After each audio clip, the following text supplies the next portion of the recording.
Let's continue to dig into the spring allergy season. I mean, it did start this month. We're going to take a look at the pollen count for our area.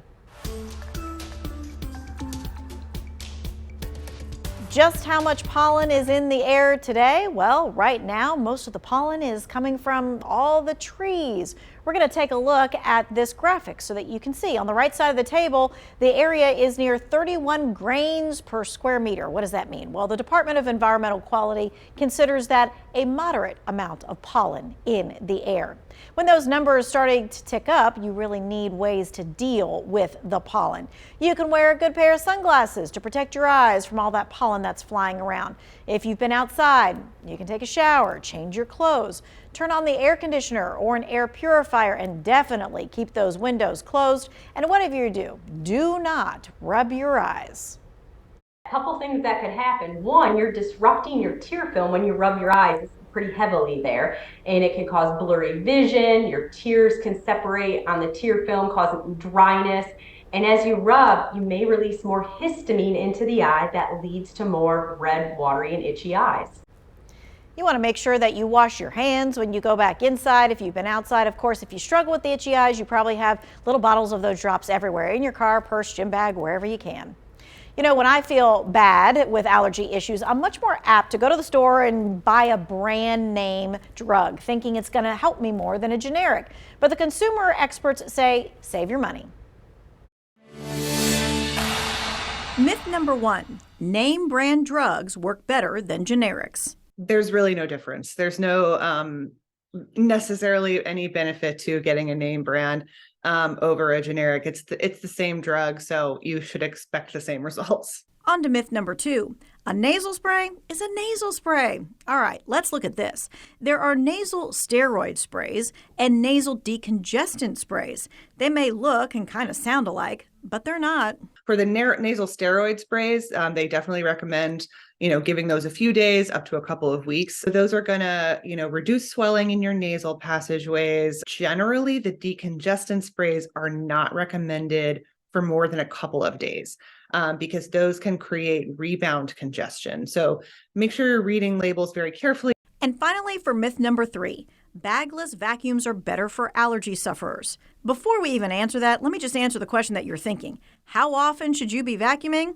Once or twice a week. Picking one with a bag, not one of the ones that you empty yourself, because that emptying the canister kind of creates another puff, a puff of dust as you empty it. Well, what Consumer Reports couldn't say was which allergy medicine works best, and that's because really everyone's different. It's really just trial and error. But there is a wrong way and a right way to treat your seasonal allergies with the over-the-counter drugs. To get better results, you need to start taking that allergy medicine like Allegra or Claritin early on. They build effectiveness slowly. Same goes for those antihistamines. And again, you can try that saline nose spray, but nose and throat doctors say you don't want to overuse those, or symptoms can actually get worse. Well, 2 Wants to Know did get Consumer Reports to give us a few more ways to help your allergies while you're at home. Move your shower to bedtime. I know a lot of people use the shower to wake up, but this helps to wash the pollen off and you're not laying around with it in your bed, breathing it all night long. Your pet brings in pollen in their fur. Do not let them sleep in your bed or really even in your bedroom. They're just traveling pollen puffballs. And speaking of those furry family members, they can have allergy issues as well. Here's what allergies often look and sound like in our pets.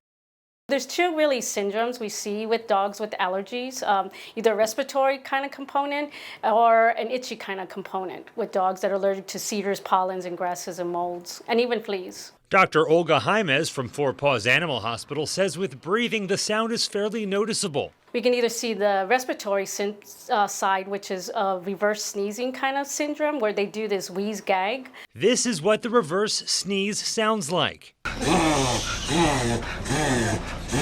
Some of the signs your pet may have allergies include excessive scratching, biting and licking, inflamed and infected skin, excessive shedding, chronic ear infections, and those respiratory issues. The dogs that are itching because of allergies is called atopic dermatitis, and it's caused by inhalant irritants like allergies, like to pollens, grasses, and molds. Well, there are things that you can do to reduce allergies in your pets. Adapt your daily walk or routine to avoid those early mornings and those late afternoons, because that is when pollen is the highest. Regularly change your air filters to cut down on all those airborne allergens, and wash their fur with a hypoallergenic anti-itch shampoo. You can also try a natural dietary supplement like fish oil, omega-3s, or omega-6 oil to help reduce the itchiness and improve their overall skin health. All right, finally, let's dig further into keeping your home's air clean, because that's all part of it. We're going to focus in on one of those recommendations that we just talked about. That's your air filters. The ductwork that carries the heat or air through the house, they're kind of like our lungs. If we want to breathe easy, we need to know what kind of air filters we have and how we need to change them. This is a HVAC furnace filter. You can see it's got this reinforcement here, but it's almost transparent. You can kind of see through it, and that kind of speaks to the quality of the filtration. How much. All right, so if you missed any of our dig into it, you can rewatch it on our website, WFNYnews2.com.